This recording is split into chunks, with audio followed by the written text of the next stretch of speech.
నబీనగరం దగ్గర ఎవరో గుర్తెలియని వ్యక్తులు ట్రాన్స్ఫార్మర్ పడేస్తున్నారనే ఒక సమాచారం మాకు తెలిసిన వాళ్ళు సమాచారం ఇవ్వడంతోటి అర్ధరాత్రి 2 గంటలకు మా సిబ్బంది అందరూ తీసుకొని మేము ఆ సీన్‌కి వెళ్ళడం జరిగింది.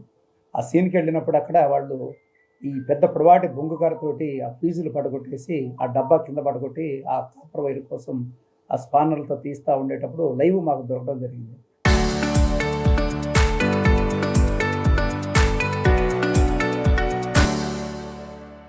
అప్పుడు ఉన్న మొట్టమొదటి వ్యక్తి ఫణీంద్ర.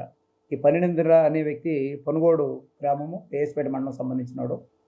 ఇతను గతంలో ఈ వెంకటేశ్వర్లు, చేవూరి వెంకటేశ్వర్లు అనే అతను ఆనందసాగరం అతనైతే తను కడప జిల్లాలో ఉంటుంటాడు. కడప టౌన్‌లో. ఈ కడప టౌన్‌లో ఉండేటప్పుడు వీళ్ళ బాబాయ్ ఇట్లా ఈ నేరాలు చేస్తా ఉంటే, తనతో వీడు అడిక్ట్ అయ్యి ఈ నేరాల్లో పాల్గొనడం జరిగింది. ఈ నేపథ్యము వీళ్ళందరూ కలిసి ఆటోలు నడుపుతూ కారు డ్రైవర్‌గా పనిచేస్తూ ఉండి వీరు మాట్లాడుకొని, వీళ్ళు కొత్తగా ఒక టీమ్ ఫార్మ్ చేసి, ఈ ఏఎస్‌పేట మండలము, అట్లానే మరిపాడు మండలము, ఆత్మకూరు మండలము, రాపూరు మండలము, ఆనందసాగరం చుట్టుపక్కల గ్రామాలన్నీ కూడా పొగల్లో వెళ్ళడము, 2, 3 రోజుల క్రితము రెక్కీ చేసుకోవడము.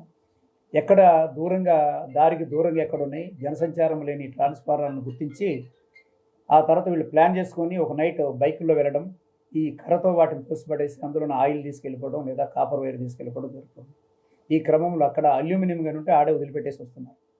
ఇట్లా చేస్తున్న క్రమంలో మాకు నిన్న లైవ్ దొరకడం జరిగింది. లైవ్ దొరికిన తర్వాత వాళ్ళందరిని పట్టుకొచ్చి విచారిస్తే టోటల్‌గా వాళ్ళు నలుగురున్నారు. దేవరకొండ ఫణీంద్ర, పొనుగోడు గ్రామము, కటారి శ్రీచరణ్, ఇతను వచ్చేసి ఎల్లార్పల్లి, ఆనందసాగర్ మండలం, అట్లానే చెవూరు వెంకటేశ్వర్లు, ఇతను అన్నసాగర్ మండలం బట్ కడపలో ఉంటున్నాడు. శనగల ముత్యాలు, వాడు వచ్చేసి ఆర్విడి గ్రామం, ఎస్సీ కాలనీ ఆర్విడి గ్రామము, ఆత్మకూరు మండలం. వీళ్ళంతా కూడా యానాది కమ్యూనిటీకి సంబంధించిన వారు. ఈ జల్సాలకు అలవాటు పడిపోయి డబ్బుల కోసం ఒకసారి చేసిన ప్రయత్నం సక్సెస్ కావడంతో కంటిన్యూగా చేస్తూ ఉన్నారు. మనం పొదలకూరు బ్యాచ్ను వదిలి పట్టుకున్న తర్వాత కూడా మాకు నేరాలు జరుగుతూ ఉండడంతో మాకు డౌట్ వచ్చాయి. ఆల్రెడీ ఒక మెయిన్ గ్యాంగ్ జైల్లో ఉన్నప్పుడు మళ్ళీ ఎలా జరుగుతున్నాయి అనే దాని మీద మేము నిఘా పెట్టి చేయడం వల్ల ఈ ఒరిజినల్గా ఇంకొక గ్యాంగ్ అనేది బయటపడింది.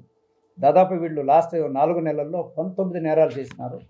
19 ఈ 3 మండలాల్లో పలు చోట్ల 19 నేరాలు చేసి 19 ట్రాన్స్ఫార్మర్లు పడగొట్టినారు. వీటన్నిటి మీద కూడా కేసు నమోదు చేయడం జరిగింది. ఈ టోటల్ ప్రాపర్టీ లాస్ట్ 2,31,000 రూపాయలు మేము దీన్ని రికవరీ చేయడం జరిగింది.